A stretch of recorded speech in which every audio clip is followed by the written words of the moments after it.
সুপ্রিয় শিক্ষার্থী বন্ধুরা, সকলকে স্বাগত জানাচ্ছি। ক্রিয়েটিভ ট্রেনিং ইনস্টিটিউটের পক্ষ থেকে স্বাগত জানাচ্ছি। যারা আজকের ক্লাসটিতে সরাসরি ফেসবুক লাইভে যুক্ত হচ্ছেন, সকলকে স্বাগত জানিয়ে আজকের ক্লাসটি শুরু করছি। শিক্ষার্থী বন্ধুরা, আজকে আমাদের ক্লাসের আলোচনার বিষয় হচ্ছে ম্যান ফিগার নিয়ে আমরা পার্ট 2তে আলোচনা করব।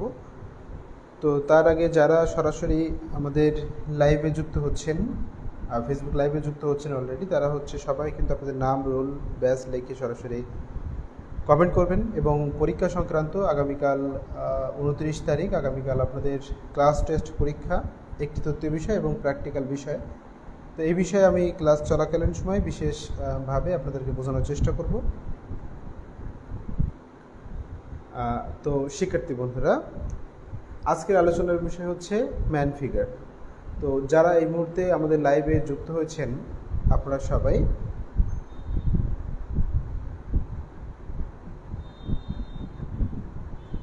অনেকে প্রশ্ন করছেন যে লাইভ শেয়ার হয়নি। আচ্ছা,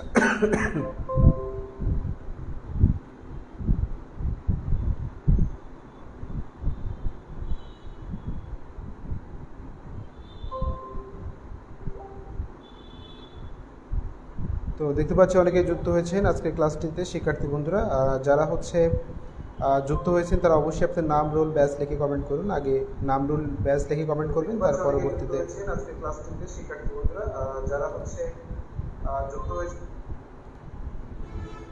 তো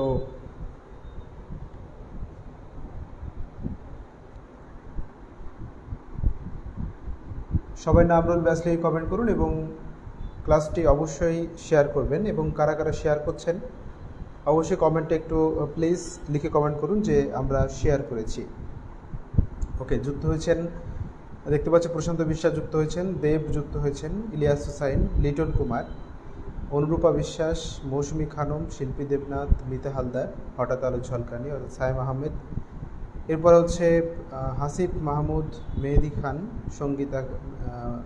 সঙ্গীতা মিত্র, ডলি হালদার, তারপর সুকান্ত মল্লিক, আফসানা মিমি যুক্ত হয়েছেন, ঐশী দাস, মেহেদি খান, তারপরে কিঙ্কর বিশ্বাস, শান্ত, লক্ষ্মীমা বিশ্বাস, তারপরে রত্না মণ্ডল, জয়তা মজুমদার, চম্পা ওঝা, অরুন্ধতী বিশ্বাস, বিশ্বজিৎ বিশ্বাস এবং সুমাইয়া আফরোজ। বাহ, অনেকেই যুক্ত হয়েছেন ক্লাসটিতে, এত তাড়াতাড়ি যুক্ত হয়ে গিয়েছেন সবাই। অর্চনা রয় সেন এবং সুজন বাবু, প্রজ্ঞা পূজা যুক্ত হয়েছেন, আনিকা সারা যুক্ত হয়েছেন,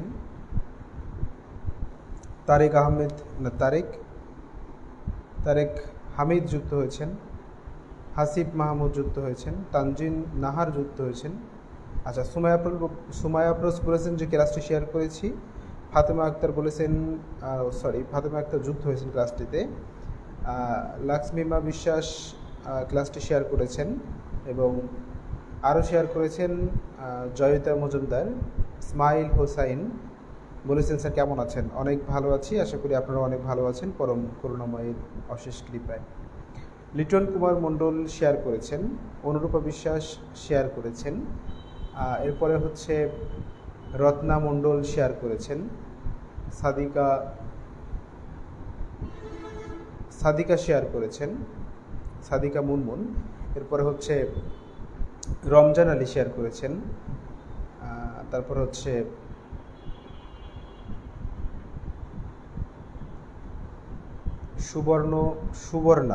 সুবর্ণা শিকদার শেয়ার করেছেন, অর্চনা রানী সেন শেয়ার করেছেন, মুন্নি আহমেদ শেয়ার করেছেন। এরপরে আসলে কত কমেন্ট পড়ব, প্রচুর কমেন্ট এবং প্রচুর রোল নাম্বার দিচ্ছেন, আপনারা শেয়ার করেছেন।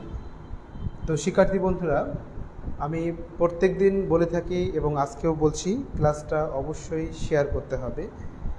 কেন শেয়ার করতে হবে সেই বিষয়ে ছোট্ট করে কিছু কথা বলি। তো বোঝানোর দায়িত্ব আমাদের আর কাজ করার দায়িত্ব আপনাদের।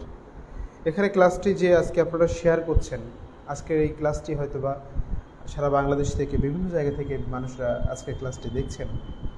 অনেকে হয়তো জানেন না যে আসলে এই ধরনের একটি কোর্স রয়েছে, এই কোর্সটি করে এমবিভুক্ত স্কুলে, হাই স্কুলে সরাসরি চারুকলার শিক্ষক হওয়া যাবে। কারিগরি শিক্ষা বোর্ড অনুমোদিত একটি কোর্স। তো এই বিষয়ে অনেকেই অবগত নন। অনেকেই দেখা যাচ্ছে যে ছোটোবেলা থেকে আঁকতে ভালোবাসেন, তারা যদি এই ধরনের একটি কোর্স করতে পারেন তাহলে হয়তো তাদের ভাগ্য খুলে যেতে পারে। তো সব কিছু মিলিয়ে এবং যদি ক্লাসটা আপনি শেয়ার করে আপনার প্রোফাইলে রাখেন তাহলে দেখা যাবে যে সেটি পরবর্তীতে আপনি দেখে নিতে পারছেন। শিক্ষার্থী বন্ধুরা, তো অনেক অনেক অনেক ধন্যবাদ আপনাদেরকে যারা শেয়ার করেছেন ক্লাসটি, এবং ক্লাসটিতে শেষ পর্যন্ত থাকার চেষ্টা করবেন। আমরা গতদিন একজন মহিলার ফিগার আসলে কেমন হয় তেমনটি দেখানোর চেষ্টা করেছিলাম, এবং আজকে যেটি করব সেটা হচ্ছে একজন পুরুষের ফিগারটি কেমন হয় সেটা দেখানোর চেষ্টা করব। শিক্ষার্থী বন্ধুরা, আপনারা যারা অধীর আগ্রহে ক্লাসটি করার জন্য বসে আছেন এবং আপনাদের সকল ইনস্ট্রুমেন্ট আশা করি আপনারা নিয়ে নিয়েছেন, তো শিক্ষার্থী বন্ধুরা চলুন দেখা যাক আজকের আলোচনার বিষয় কী থাকছে এবং কিভাবে কি প্র্যাকটিস করতে হচ্ছে। তো কী কী ইনস্ট্রুমেন্ট লাগছে ছোট্ট করে একটু বলে দিই। আজকের ক্লাসটি যেহেতু ড্রয়িংয়ের ক্লাস হবে, সেই জন্য যেটা করব আমরা সেটা হচ্ছে একটা কার্টিজ পেপার নিয়েছি, অথবা আপনারা এখানে আর্ট পেপার নিতে পারেন, অথবা আর্ট খাতা পাওয়া যায় সেটাও নিতে পারেন। এরপরে হলো আপনারা রাবার নিতে পারেন এবং একটি পেন্সিল নিতে পারেন, 3B পেন্সিল অথবা 2B পেন্সিল নিতে পারেন। এখানে হচ্ছে আপনারা বেশি মোটা পেন্সিল বা গাঢ় পেন্সিল ব্যবহার করবেন না। প্রাথমিক পর্যায়ে 2B পেন্সিল দিয়ে শুরু করা ভালো। আচ্ছা, তো আমরা তো আপনাদের পার্ট বুঝিয়েছি, তাই না? তো আজকে আমরা পার্ট ঠিক বোঝাবো। দেখুন, ছোট্ট করে বুঝে নিতে হবে যে এই যে পার্ট করে আমি আপনাদেরকে গত ক্লাসে বুঝিয়েছি, তো আমরা যখন একটি ম্যান ফিগার অঙ্কন করতে যাব তখন কি আমাদের এত সময় থাকবে? না, এত সময় থাকবে না। তাহলে বলতে পারেন স্যার কীভাবে আমরা এত দ্রুত করতে পারি? তো দেখুন, যখন এই যে স্ট্রাকচার অনুযায়ী আপনারা ম্যান ফিগার শিখেছেন, তো এই স্ট্রাকচারটা যখন আপনি কয়েকবার প্র্যাকটিস করবেন তখন বিষয়টি আপনার কাছে অনেকটাই ইজি হয়ে যাবে। আশা করি আমার কথাটি আপনারা বুঝতে পেরেছেন, এবং তখন আপনাদের একটা আইডিয়া চলে আসবে। সেই আইডিয়া অনুযায়ী আপনারা সরাসরি কী করতে পারবেন, বুঝতে পারবেন। তো কেউ ধৈর্য হারাবেন না। দেখা যাচ্ছে আজকের ক্লাসটিতে যারা যুক্ত রয়েছেন কখনো পেন্সিল দিয়ে ছবি আঁকেননি, ছবি আঁকার ধারেও যাননি, এরকমও অনেকে রয়েছেন। আপনারা হয়তোবা বিষয়টা নিয়ে ভয় পাচ্ছেন যে আসলে আমরা সত্যি কি পারবো, আমাদের দ্বারা কি সম্ভব, এরকমটা চিন্তা করছেন। কিন্তু আপনার দ্বারাই সম্ভব। আপনি হয়তো মনে করছেন যে আসলে সম্ভব নয়, কিন্তু আসলেই সম্ভব। তার জন্য ধৈর্য এবং চেষ্টা প্রয়োজন। ধৈর্য এবং চেষ্টা নিয়ে থাকুন, দেখবেন আপনি এটাকে অবশ্যই অতিক্রম করবেন। তো চলুন দেখে নেওয়া যাক আজকের মূল আলোচনার বিষয়বস্তু। তো আমরা আজকে কিন্তু একটু পুরুষের ফিগার অঙ্কন করব। আমরা এইভাবে আর অঙ্কন করব না, আমরা এই মাপ রাখব, কিন্তু ওই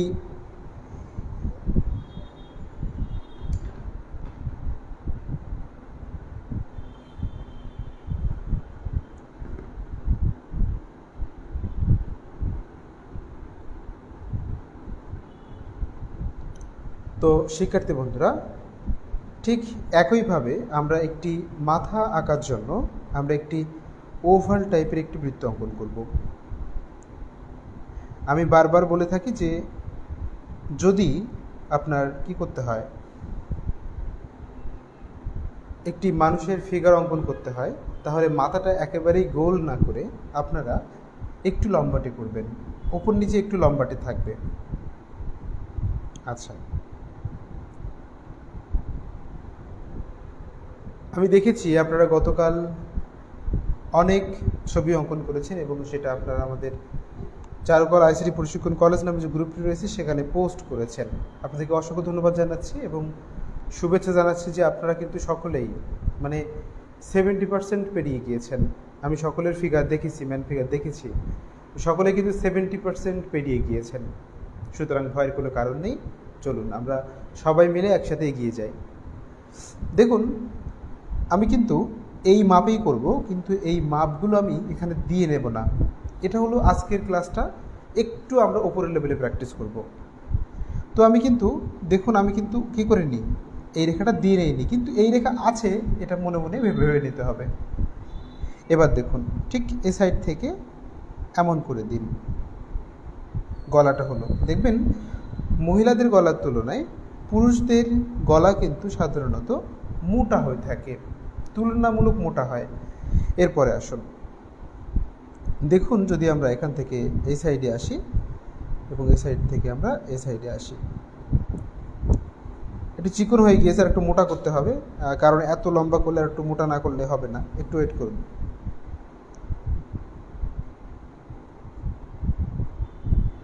ভিতরে একটু বড় করতে হবে, আমি খেয়াল করিনি। যদি আমি নিজের মতো অঙ্কন করতাম তখন আমি ইচ্ছা মতো করে ফেলতে পারতাম, কিন্তু কথা হলো যে যেহেতু আমি এর মাপে দেখাচ্ছি, সেই কারণে আমার মাথাটা একটু বড় চাই। কারণ হচ্ছে আর মাথারও একটা বিশেষ মিল রয়েছে, মাথার যে বৃত্ত রয়েছে তার সাথে সারা শরীরের একটা মিল রয়েছে। কি মিল রয়েছে দেখুন, একটু খেয়াল করুন। 2, 3, 4, 5, 6, 7, 8 দেখেছেন? আপনার একটি মাথার মতো, মানে একটি মাথা যতটুকু জায়গা নিচ্ছে অতটুকু জায়গা নিয়ে আপনি কয়টা বৃত্ত করছেন? 8টা বৃত্ত করছেন। আমাদের ম্যান ফিগার করার জন্য যখন ম্যান ফিগার আমরা আঁকতে যাই তখন যে ধরনের ভুলগুলো আমরা ফেস করি তার মধ্যে নাম্বার 1 হচ্ছে মাপজোকের যে বিষয়টা।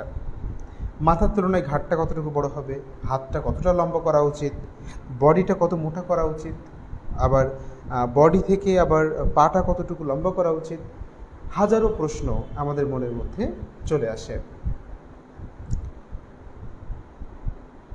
এরপরে দেখুন আমরা কি করলাম, মাথাটা অঙ্কন করলাম। তাহলে নিশ্চয়ই আপনারা বুঝে ফেলেছেন যে এমন মাথা কিন্তু কয়টা হবে, এমন মাথা কিন্তু 8টা হবে। 8টি মাথার সমান করে আপনাকে নিচে আসতে হবে। এবার বাকি অংশটা খেয়াল করুন, আমরা গলাটা অঙ্কন করলাম। এবার কাঁধটা কতটুকু বড় হবে, যারা ক্লাস করেছিলেন গতদিন তারা নিশ্চয়ই বুঝতে পারছেন। কাঁধটা হবে, এই যে গলাটা করেছেন এই গলার ঠিক যতটুকু অংশ এ পাশে যাবে ততটুকু অংশ আবার এই পাশে যাবে, অর্থাৎ আপনি এই কাঁধের উপরে আরেকটি গলা দিতে পারবেন এমন জায়গা ফাঁকা রাখবেন। আমি কিন্তু এর আগেও আপনাদের সাথে বিস্তারিতভাবে বলে দিয়েছি। দেখুন ভালো করে শিক্ষার্থী বন্ধুরা, একটু মনোযোগ দিয়ে দেখতে হবে, তাহলে অবশ্যই আপনারা এই বিষয়টিতে ভালো করতে পারবেন। আচ্ছা, আমি সকলের কমেন্ট নিব, একটু ওয়েট করুন, আমি সকলের কমেন্ট পড়ব। তো আমি একটু অর্ধেক পর্যন্ত শেষ করি, নাম্বার 4 পর্যন্ত আমরা শেষ করি, তারপরে বাকি কথা বলছি। তো দেখুন আমরা কি করলাম, আমরা কাঁধ কিন্তু দিয়ে নিলাম, দেখেছেন? এমন আশা করি যে এই পর্যন্ত সবাই বুঝতে পেরেছেন। এরপরে দেখুন বাকি অংশটা করার জন্য আমাদের কি করতে হবে, আমি বলেছিলাম যে এখানে কি রয়েছে, বৃত্ত রয়েছে, তাই না? যেখানে আমাদের হাতের গিরা থাকবে সেখানে কিন্তু আমরা সাধারণত বৃত্ত রয়েছে এমনটা চিন্তা করে নেব, এবং ঠিক মাঝখান থেকে একটি উলম্ব রেখা না দিলেই নয়, এই রেখাটি দেওয়ার মাধ্যমে আপনি ফিগারটাকে সোজা করতে পারবেন। আশা করি আমার কথাটা আপনারা বুঝতে পেরেছেন। তো দেখুন যখন আপনি এরকম বড় করবেন, আর আরও একটা কথা বলি, সেটা হচ্ছে অনেকেই ভাবছেন যে স্যার এই যে ফিগারটা, এই ফিগারটা হচ্ছে অনেক লম্বা হয়ে গিয়েছে। হ্যাঁ, অনেক লম্বা। কারণটা হচ্ছে দেখুন, সাধারণত মানুষ কিন্তু অনেক লম্বা হয়ে থাকে। আমাদের বাংলাদেশে হয়তো বা 6 ফুট বা 5 ফুট 4-5 ইঞ্চি এটা সাধারণত হয়ে থাকে। তো যদি আমেরিকা বা আপনি ইউরোপে যান তাহলে দেখবেন সেখানে মানুষের উচ্চতা অনেক বেশি। তো মোটামুটিভাবে আমি দেখানোর চেষ্টা করেছি, এবং আপনি যতই এটাকে মোটা করবেন, যতই আপনি ফিগারটাকে মোটা করবেন, ততই কিন্তু আপনার এই যে ফিগারের যে দূরত্বটা এটা কিন্তু কী হয়ে যাবে, কমে যাবে। তো সেটা কিভাবে হয় চলুন দেখে নেওয়া যাক, মানে আঁকতে আঁকতে বলা যাবে। দেখুন এখান থেকে যে বড়টা আমি করেছি, এই বড়টা ঠিক ঠিক মাঝখান থেকে এমন করে আসলাম, এবার আমি এখানে কতটুকু আসবো, আমি ছোট্ট করে দেখে নেব যে রেশনাঙ্গটা কিন্তু এই পর্যন্ত হবে এবং বাকির পাটা হচ্ছে ঠিক এই পর্যন্ত আমরা করে ফেলব। কিন্তু রেশনাঙ্গর ঠিক উপরের অংশ অর্থাৎ নাভি পর্যন্ত আমার এই পর্যন্ত হবে। কীভাবে ভেবে নিচ্ছি নিশ্চয়ই আপনারা বুঝতে পারছেন, একটু খেয়াল করুন। এই যে ম্যান ফিগারটা আমরা দেখেছিলেন 1 2 3 4, রেশনাঙ্গ পর্যন্ত কিন্তু কী হয়েছে, 4টি ছিল, 1 2 3 4, 4টি ছিল। দেখুন তো 1 2 3 4, 4টি কিনা? হ্যাঁ, এমন করে আপনারা ভাগ করে নিতে পারেন। আচ্ছা, এরপরে ভালো করে খেয়াল করুন, আমি 4টি কিন্তু ভাগ করে নিলাম। এই যে ভাগটা, এটা কিন্তু আপনাকে কী করতে হবে, চোখের মাপে বুঝে নিতে হবে। আমরা প্রত্যেকবার কিন্তু এভাবে করব না, আপনাকে কী করতে হবে, এই মাথার অনুযায়ী আপনাকে বুঝে নিতে হবে যে না এই পর্যন্তই হবে। এই জায়গাগুলো কিন্তু ইন্ডিকেট করা খুবই গুরুত্বপূর্ণ বিষয়। আচ্ছা, যারা যারা শেয়ার করেছেন আমি প্রত্যেকের নাম পড়ব, কিন্তু একটু ওয়েট করতে হবে, আমি এই পর্যন্ত শেষ করি তারপরে। আচ্ছা, এরপরে ভালো করে খেয়াল করুন, আমরা এই পর্যন্ত কিন্তু বুকের অংশ পর্যন্ত থাকবে এবং এই জায়গাটা কিন্তু নাভি হবে, তাই না? তো দেখুন আমরা ঠিক এমন করে সামান্য বাঁকিয়ে দেব এবং এবারটা দেখুন আপনার এই যে রয়েছে নাভি পর্যন্ত, নাভি পর্যন্ত কিন্তু আপনার হাতের এই অংশ আসবে, আবার ঠিক এখান থেকে এমন করে এই অংশটা এখানে আসবে। এই দেখুন এই পর্যন্ত কিন্তু আপনার কনুই হবে। কি হবে? হাতের কনুই হবে। বাকি অংশটা আপনার উরু পর্যন্ত, আপনারা নিশ্চয়ই বুঝতে পারছেন, উরু পর্যন্ত কি হবে, উরু পর্যন্ত কিন্তু আপনার হাতের শেষ অংশ হবে। কারো হাত কিন্তু হাঁটু পর্যন্ত স্পর্শ করে না, এর নির্দিষ্ট একটা মাপ থাকে, এই মাপ অনুযায়ী বুঝে নিতে হয়। এরপরে দেখুন ঠিক এখান থেকে সামান্য করে সোজা করে নিচের দিকে নিয়ে আসুন, এমন করে। আবার এই যে অংশটা রয়েছে সেটা, তার মধ্যে যে 4টি ভাগ রয়েছে, এই 4টি ভাগ একটু বুঝে নেওয়ার চেষ্টা করুন। এই যে 4টি ভাগ রয়েছে, দেখেছেন? তো এবার দেখুন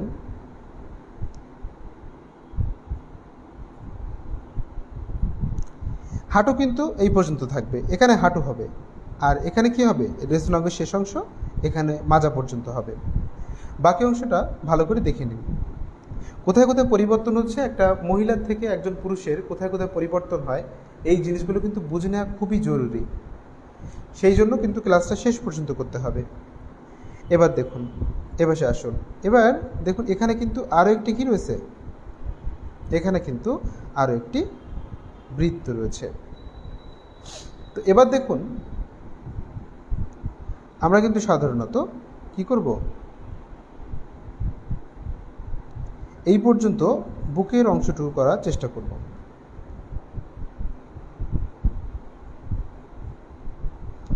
ঠিক একইভাবে এ সাইডটাও কিন্তু একই রকম হবে।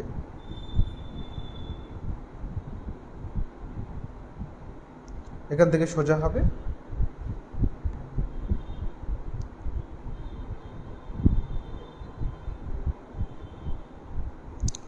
রেচনাঙ্গ পর্যন্ত ঠিক এমন করে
ছোট করে আমি আগের থেকে একটু করে নিলাম, ডিটেলিংটা পরে করছি।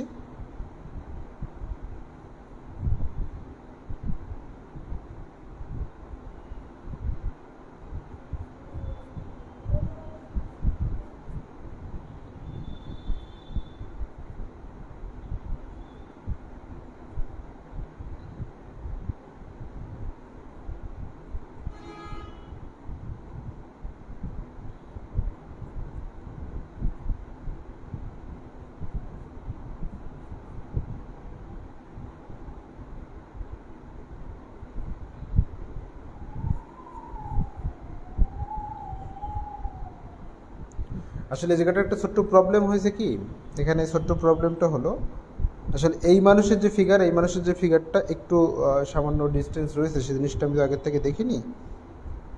তো এই জন্য একটু ঝামেলা হয়েছে।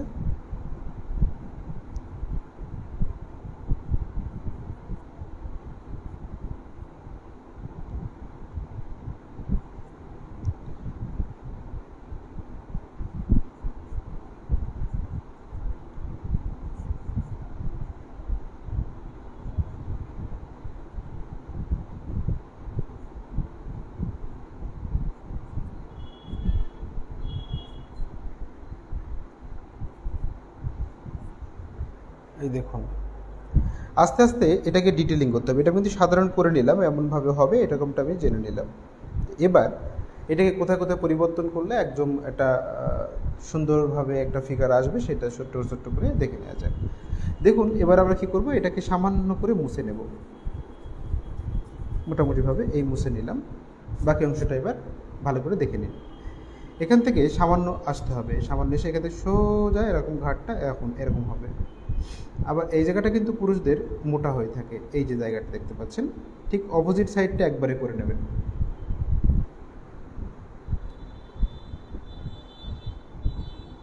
অপোজিট সাইডটা একবারে এভাবে করে নেবেন, দেখেছেন, এমন হবে। এবার খেয়াল করুন, মানে কোথায় কোথায় পরিবর্তন করছে ভালো করে খেয়াল করুন। অনেকটা কিন্তু এরকমটাই হয়েছে, এবার কোথায় কোথায় পরিবর্তন হচ্ছে ভালো করে দেখে নিতে হবে। এবার দেখুন, এই অংশটা অনেকটা সোজা হয়, সামান্য উঁচুর দিকে হয়ে সামান্য উঁচু এমন আসে। আবার ঠিক এখান থেকে এসে একইভাবে খেয়াল করুন এমন হয়, এখানে কিন্তু মোটা হয়, আশা করি বুঝতে পারছেন। এরপরে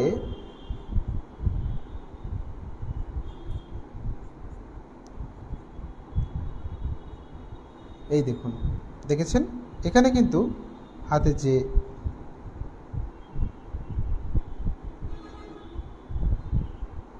গিরা রয়েছে সেটা কিন্তু আমি স্পষ্ট করে দেওয়ার চেষ্টা করলাম। এবার দেখুন বাকি অংশটা কেমন হবে। এখান থেকে কিন্তু সামান্য মোটা হয়ে আবার এখান থেকে কী হয়ে যাবে, এমন হবে।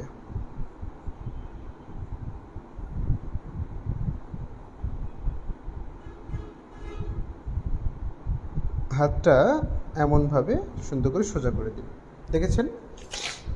একটু মোটা মতো করে দিলেই এই জায়গাটা অনেকটা একটু মোটা করে দিলে দেখুন, মহিলাদের কিন্তু এটা অনেকটা একদম সোজাই হয়, ঠিক আছে। কিন্তু এই জায়গার যে হাতের যে গোলাটা রয়েছে, এই হাতের গোলাটা যদি একটু বড় হয় বা মোটা হয়, তাহলে দেখবেন অনেকটা পুরুষের মতো হয়ে যাচ্ছে। আবার যদি এ সাইডে আসা যায়, একইভাবে এ সাইডে আসা যায়, তাহলে কিন্তু একইভাবে এখান থেকে সামান্য মোটা করে এখানে এমন করে দিতে হবে, আর এখান থেকে সামান্য মোটা করে এমন সোজা করে দিতে হবে। এই যে মানে কোথায় কোথায় মোটা হয়, কোথায় কোথায় চিকন হয়, এই ছোটো ছোটো জিনিসগুলো বুঝে নিতে হবে। এখান থেকে সোজা করে আসুন, এখান থেকে এমন করে সোজা করে দিয়ে এখান থেকে দেখে নিন। এই যে দেখুন, এখান থেকে আমরা যে অংশগুলো করব সেগুলো পরবর্তী দেখাচ্ছি, আগে হাতটা শেষ করে নেই।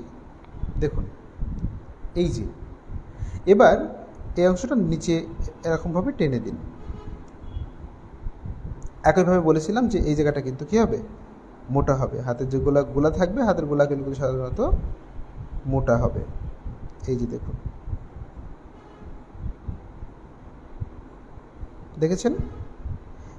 এবার ঠিক একইভাবে হাতের এই অংশটা এভাবে মুট করে আছে অনেকটা, এমন দেখানোর চেষ্টা করলাম। এরপরে দেখুন,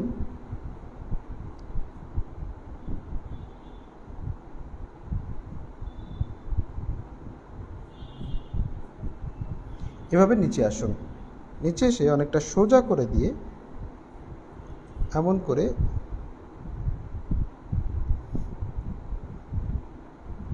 এখানে কিন্তু একটা বিশেষ পার্থক্য রয়েছে, সেই বিশেষ পার্থক্যটা আমি আপনাদের সাথে শেয়ার করব একটু বাদেই। দেখুন, এখান থেকে নিচে আসতে হবে। নিচে এসে এই জায়গায় কিন্তু হাঁটু থাকবে, হাঁটুর এই জায়গাটা সামান্য ফাঁকা করে দিন। এখান থেকে একটু মোটা করে দিন, মোটা করে এমন করে সোজা করে নিয়ে আসুন।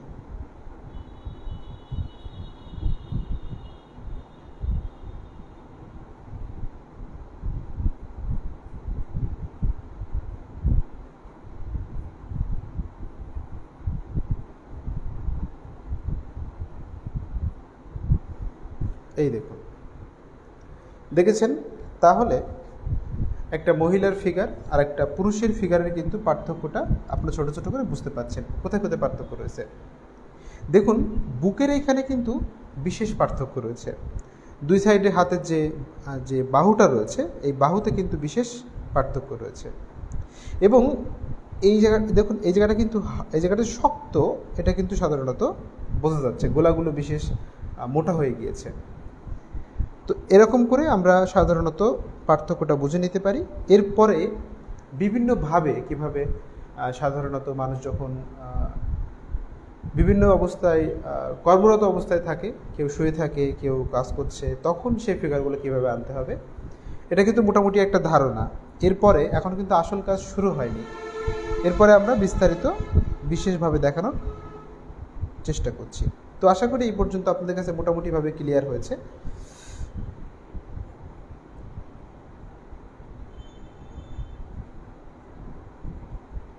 এবার যদি আমরা এর মাঝখানের অংশগুলো ডিটেলিং করি তাহলে আসলে ঠিক কেমন হবে ছোট্ট করে একটু দেখে নিন। দেখুন, যদি আমরা এখান থেকে ডিটেলিং করি তাহলে কিন্তু এটা এখান থেকে সোজা করে দিয়ে, এখান থেকে সামান্য সোজা করে দিয়ে, এখান থেকে এরকম সোজা সোজা হবে, হ্যাঁ, অনেকটা এরকম। আবার যদি আমরা গলার এখানে দেখি তাহলে দেখবো যে সাধারণত পুরুষদের কিন্তু এগুলো স্পষ্ট হয়ে যায়, এগুলো স্পষ্ট হয়ে যায়। ধীরে ধীরে কাজ করতে করতে এগুলো আস্তে আস্তে আপনাদের হাতের নাগালে চলে আসবে। এখান থেকে সামান্য ভিতরে নিয়ে এসে এখান থেকে এমন করে দিন। এভাবে ডিটেলিং করতে করতে সাধারণত আস্তে আস্তে সবগুলোই আপনাদের কাছে স্পষ্ট হবে। এখান থেকে সামান্য মোটা করে এমন করে নিচের দিকে নিয়ে আসতে হবে, এখান থেকে সামান্য মোটা করে নিচের দিকে নিয়ে আসতে হবে, এমন করে। ঠিক এভাবে আস্তে আস্তে কাজ করতে করতে আপনাদের বিষয়টা স্পষ্ট হয়ে যাবে।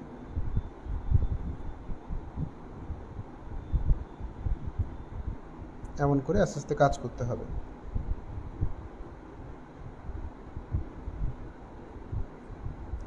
দেখুন, এভাবে যদি আপনারা ধীরে ধীরে এভাবে কাজ করেন তাহলে বিষয়টা আরও স্পষ্ট হবে।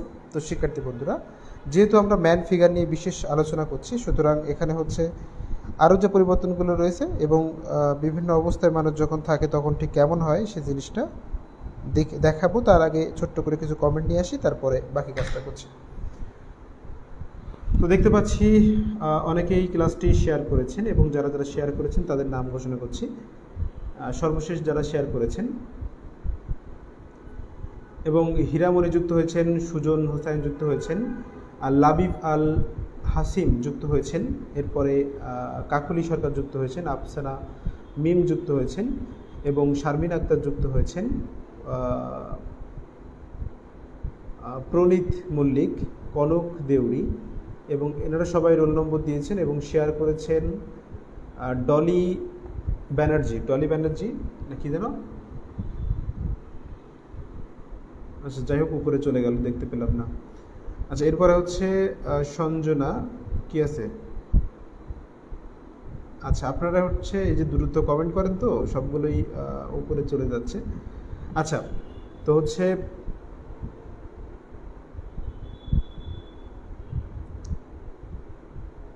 বাবু শেয়ার করেছেন ক্লাসটি, তারপরে আরও শেয়ার করেছেন অরুন্ধতী বিশ্বাস, শেয়ার করেছেন শিখা রয়, শেয়ার করেছেন, এরপরে আরও শেয়ার করেছেন, যাই হোক মানে অনেকেই শেয়ার করেছেন ক্লাসটি, মানে যারা ক্লাসে যুক্ত রয়েছেন সকলেই ক্লাসটি শেয়ার করেছেন, এই জন্য আপনাদেরকে অসংখ্য ধন্যবাদ। এবার কিন্তু আমাদের মূল ক্লাস শুরু হতে যাচ্ছে। মূল ক্লাস বলতে একটা মানুষের ফিগার অঙ্কন করতে গেলে অর্থাৎ তার যে বিস্তারিত যে অঙ্গভঙ্গিগুলো থাকে সেগুলো আমরা আজকে ক্লাসটিতে সুন্দর করে দেখে নেওয়ার চেষ্টা করব। তো তার আগে আমরা কিন্তু এটা ড্রয়িং করেছি। এগুলো কি করেছি? ড্রয়িং করেছি। আপনারা কি জানেন যে পেন্সিল ড্রয়িং বা রেখাচিত্র কাকে বলে? অনেকেই হয়তো বা জানেন, আবার অনেকেই জানেন না। যারা জানেন পেন্সিল ড্রয়িং কাকে বলে একটু প্লিজ কমেন্ট করুন, তারপরে বাকিটা আলোচনা করছি। এবং পরীক্ষার বিষয়ে বিশেষ আলোচনা করব। রীতা পান্ডে, আপনি বলেছেন স্যার পরীক্ষা সম্পর্কে কিছু বলেন। অবশ্যই বলবো, একটু ওয়েট করুন।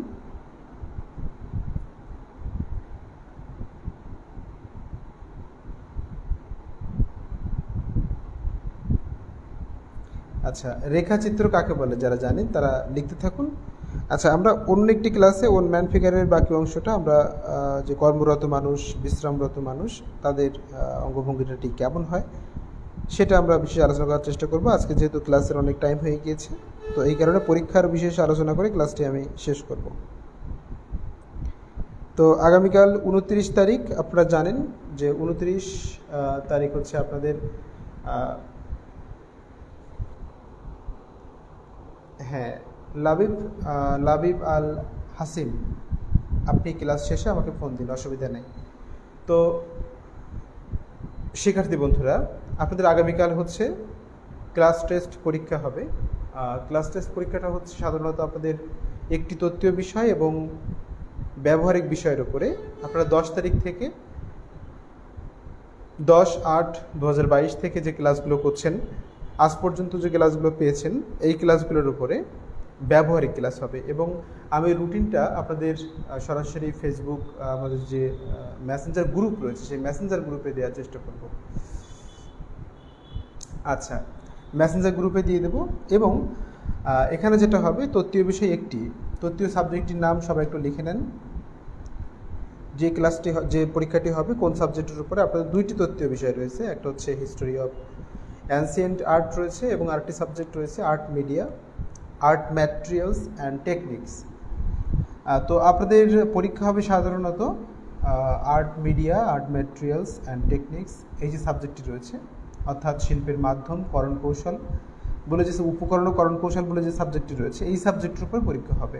যে সাবজেক্টটি সাধারণত আমি আপনাদের ক্লাস নিয়ে থাকি, এই সাবজেক্টের উপরে পরীক্ষা হবে। এখন প্রশ্ন হচ্ছে যে পরীক্ষা কিভাবে হবে। পরীক্ষাটা হবে হচ্ছে সাধারণত অ্যাসাইনমেন্ট আকারে, ক্লাস টেস্ট পরীক্ষা। তো এই 10 তারিখের মধ্যে আমি প্র্যাকটিক্যালে যা করিয়েছি, যা দেখিয়েছি, সবগুলোই আপনাদের এর মধ্যেই থাকবে, এর বাইরে কিচ্ছু যাবে না। এবং আরেকটি বিষয়, সেটা হচ্ছে এই যে পরীক্ষাটা আপনারা দিচ্ছেন, এই পরীক্ষাটি আসলে কোন ধরনের পেজ আপনারা লিখবেন, এই বিষয়টা। তো পেজ হবে হচ্ছে A4 সাইজের যে পেজ পাওয়া যায়, যেগুলো ফটোকপি করা হয়, অফসেট না হলেও চলবে। আপনারা এই পেজে সুন্দর করে প্রশ্নগুলো লিখবেন এবং ব্যবহারিক আলাদা করবেন, এবং আরেকটা হচ্ছে আপনাদের তথ্য বিষয়টা আলাদা করবেন করে নির্দিষ্ট মেল দেওয়া থাকবে। সেই মেলে সরাসরি আপনারা কি করবেন, সরাসরি সেই মেলে একবারে ছবি তুলবেন, সবকটা ছবি তুলে সুন্দর করে পাঠাবেন। এবং আপনি এই যে লিখছেন, এই যে পরীক্ষার যে খাতাটি, এটি আপনি আপনার কাছে সযত্নে রেখে দিবেন। যখন পরীক্ষা দিতে আসবেন প্রতিষ্ঠানে, ফার্স্ট সেমিস্টার এবং সেকেন্ড সেমিস্টার পরীক্ষা, তখন সাথে করে নিয়ে আসবেন। আশা করি বুঝতে পেরেছেন। পরীক্ষা সংক্রান্ত কোনো কিছু বুঝতে না পারলে সরাসরি কমেন্টে লিখুন, আমি এই প্রশ্নের উত্তর দেওয়ার চেষ্টা করছি।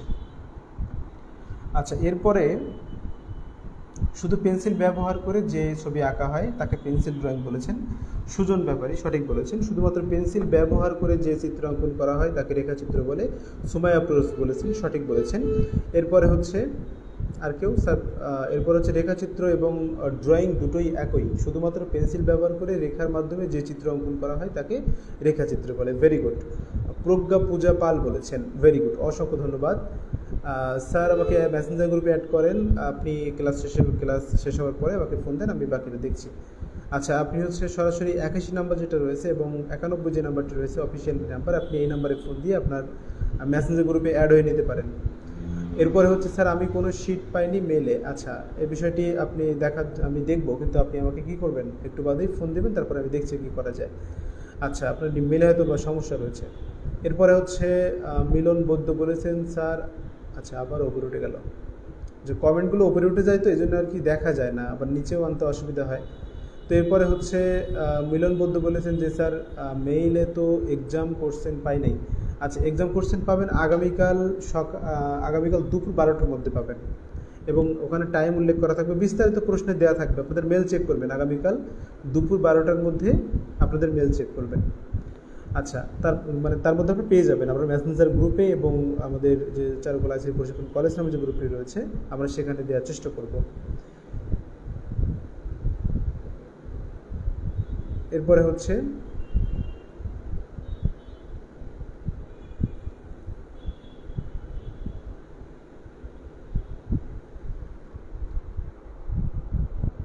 দেব, আপনি বলেছেন যে আজকে পর্যন্ত তো টাইম আছে স্যার। স্যার আমাকে মেসেঞ্জারে গ্রুপে অ্যাড করেন। আচ্ছা, আপনি বিশ্বাস সুবর্ণা, আপনি হচ্ছে অফিসে ফোন দিন, লাস্টে 81 যে নাম্বারটি আছে ওই নম্বরে ফোন দিয়ে আপনার সমস্যাটি সমাধান করুন। স্যার পরিপ্রেক্ষিতে শিট পাই নাই। আচ্ছা, পরিপ্রেক্ষিতে শিট অফিসে বলা হয়েছিল, হয়তো বা কোনো কারণে তারা ভুলে গিয়েছে, হয়তো বা আপনাদের কাছে গিয়েছে, আপনাদের মেল ভুল আছে, এই কারণে হয়তো বা যায়নি, এরকমটা হতে পারে। তথ্য বিষয়ে কি শিট আছে? আমি তো কোনো শিট পাই নাই স্যার। আচ্ছা, ঠিক আছে, যারা শিট পাননি তারা আমার ক্লাস শেষে আমাকে ফোন দিবেন, আমি ফোন দিয়ে বলে দেবো বিস্তারিত। 3টি শিট দেওয়া হয়েছে আপনাদের মেলে, এই 3টি শিট সুন্দর করে পড়তে হবে, ওর মধ্যেই সকল প্রশ্নের উত্তর থাকবে, সেটা খুঁজে খুঁজে বের করে আপনাকে লিখতে হবে। মেসেঞ্জার গ্রুপে অ্যাড হতে চাই সুকান্ত মল্লিক বলেছেন, আপনি অফিসে ফোন দিন, লাস্টে 81 যে নাম্বারটি এই নাম্বারে ফোন দিয়ে আপনি গ্রুপে অ্যাড হয়ে নিন। আচ্ছা শিক্ষার্থী বন্ধুরা, এই ছিল আলোচনা। মোটামুটিভাবে আপনারা হয়তো পরীক্ষা ধারাবাহিকতা বুঝতে পেরেছেন, এভাবেই সুন্দর করে পরীক্ষা দিতে হবে। ওকে, তাহলে শিক্ষার্থী বন্ধুরা সকলে খুব ভালো থাকবেন এবং সুস্থ থাকবেন। সকল সুস্বাস্থ্য মঙ্গল কামনা করে ক্লাসটি এখানে শেষ করছি এবং আমন্ত্রণ জানাচ্ছি বাকি যে ক্লাসগুলো রয়েছে সেগুলো দেখার জন্য। এবং আগামীকাল 12টার মধ্যে আপনারা প্রশ্ন পেয়ে যাবেন আপনাদের মেলে, আপনারা সেই অনুযায়ী পরীক্ষা দেবেন।